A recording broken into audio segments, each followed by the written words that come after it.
गुज़श्ता दर्स में यहाँ तक बात हो चुकी थी जो चीज़ें हराम है, जैसे कछुआ, कौआ और झींगे के मछली के बारे में इख्तलाफ जो था वो बताया गया। और मछलियों को मतलब अगर उसके अंदर से मोती निकल आए तो उसका क्या हुक्म है ये बताया गया था।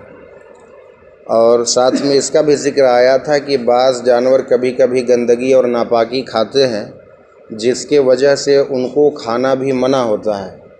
तो उनको पाक करने का या खाने के लायक बनाने का क्या तरीक़ा है उसका भी ज़िक्र आ चुका था।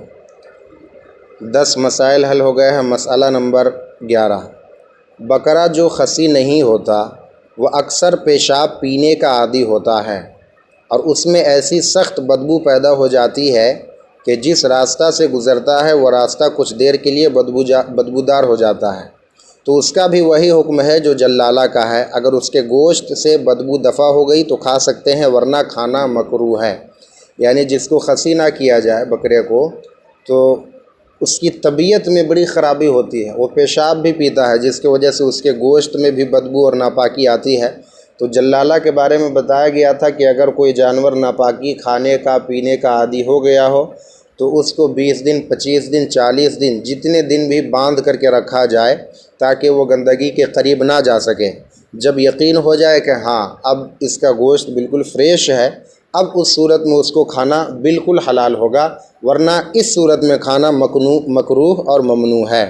मसला नंबर 12, बकरी के बच्चा को कुतिया का दूध पिलाता रहा तो उसका भी हुक्म जल्लाला का है, क्योंकि चंद रोज़ तक उसे बांध कर चारा खिलाए और देखे कि उसका असर जाता रहा कि नहीं। बकरी का बच्चा है और उसने किसी कुतिया का दूध पीने की आदत डाल ली है तो उसको भी यही हुक्म है कि जो जल्लाला का है, क्योंकि उसके लिए कुतिया का दूध पीना नापाक है। तो वो नापाकी खा रहा है या पी रहा है, उस सूरत में उसको भी बांध करके रखा जाए ताकि वो इस तरह की आदतें छोड़ दे, फिर उसको खाना बिल्कुल हलाल होगा।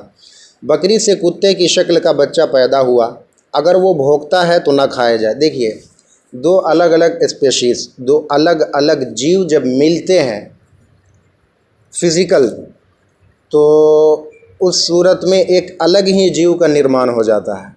यानी जब घोड़ा और गधा या घोड़ी और गधा या गधी या घोड़ा मिलते हैं तो इस सूरत में एक अलग मखलूक, अलग जानवर जिसको खच्चर कहते हैं, वो पैदा हो जाता है। उसी तरह अगर बकरी या कुत्ता या बकरा या कुत्ती के मिलाप से अगर कोई बच्चा पैदा हुआ तो ये देखा जाएगा कि वो भौंकता है कि नहीं। अगर भौंकता है तो उसको कुत्ते के हुक्म में रखेंगे और उसको खाना हराम होगा। वही कह रहे हैं, बकरी से कुत्ते की शक्ल का बच्चा पैदा हुआ, अगर वो भौंकता है तो ना खाया जाए। अगर उसकी आवाज़ बकरी की तरह है तो खाया जा सकता है, और अगर दोनों तरह की आवाज़ है तो उसके सामने पानी रखा जाए। अगर ज़बान से चाटे तो ये कुत्ते की आदत है, ज़बान से चाट करके पानी पीना, तो कुत्ते का हुक्म है, यानी ना खाया जाए। और मुंह से पिए तो ये बकरी की आदत है, तो बकरी की तरह उसको हलाल समझा जाए। अगर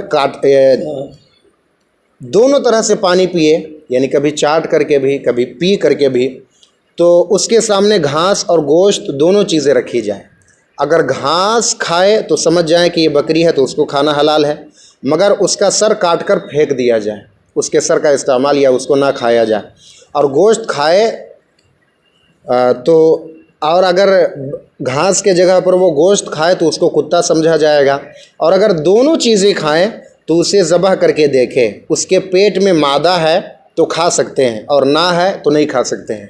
जो जानवर गोश्त को खाया करते हैं तो उसके अंदर का जो सिस्टम है वो दूसरा होता है, क्योंकि गोश्त पचाने के लिए दूसरे अतड़ी वगैरह की ज़रूरत पड़ती है, इंटेस्टाइन बोलते हैं उसको, छोटी आंत बड़ी आंत होती है।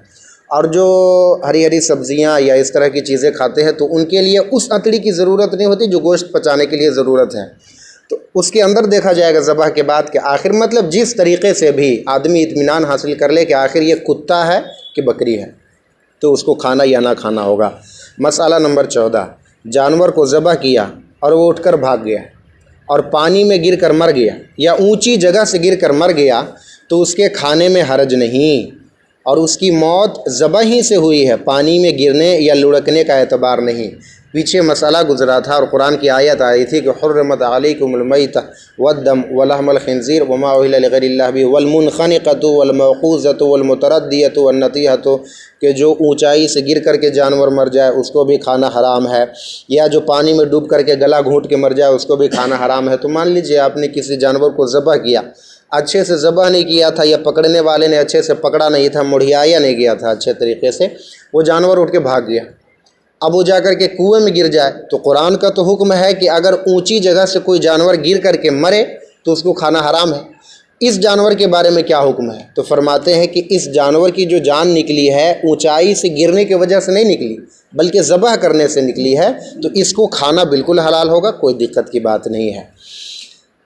ज़िंदा जानवर से अगर कोई टुकड़ा काट कर जुदा कर लिया, इसकी हुर्मत बाज़ाब्ता हदीस में पीछे गुज़र चुकी है कि ज़िंदा जानवर है उसमें से कोई एक हिस्सा काट लिया और उसको खाना चाहे तो बिल्कुल हराम है। जैसे दुम्बा की चुक्की काट ली या ऊँट का कोहान काट लिया, ऊँट के ऊपरी हिस्से में बड़ा समस्या होता है, उसको काट लिया, या किसी जानवर का पेट फाड़ कर उसकी कलेजी निकाल ली, और ये सारी सूरतें अरब के मुआशरे में थी, अरब के कल्चर में इस तरह करते थे लोग, तो ये सारे टुकड़े उसको खाना हराम है। जुदा करने का ये मतलब है कि वो गोश्त से जुदा हो गया, अगरचे अभी चमड़ा लगा हुआ हो, और अगर गोश्त से उसका ताल्लुक़ बाकी है तो वो मुर्दार नहीं, यानी उसके बाद अगर जानवर को ज़बह कर लिया तो ये टुकड़ा भी खाया जा सकता है। यानी जानवर को काटा, मान लीजिए पैर काट दिया, पूरा पैर नहीं कटा है, और पैर के जुदा होने से पहले जानवर को ज़बह कर दिया, तो अब वो पैर भी खाया जा सकता है। लेकिन अगर पैर अलग हो गया था और अब आपने ज़बह किया तो अब ये पैर मुर्दार के हुक्म में है, इस पैर को नहीं खाया जा सकता है।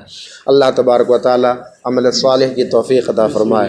रब्बना तक़ब्बल मिन्ना इन्नका अंतस समीउल अलीम व तुब अलैना इन्नका अंतत तव्वाबुर रहीम। व सल्लल्लाहु तआला अला खैरि ख़ल्क़िही।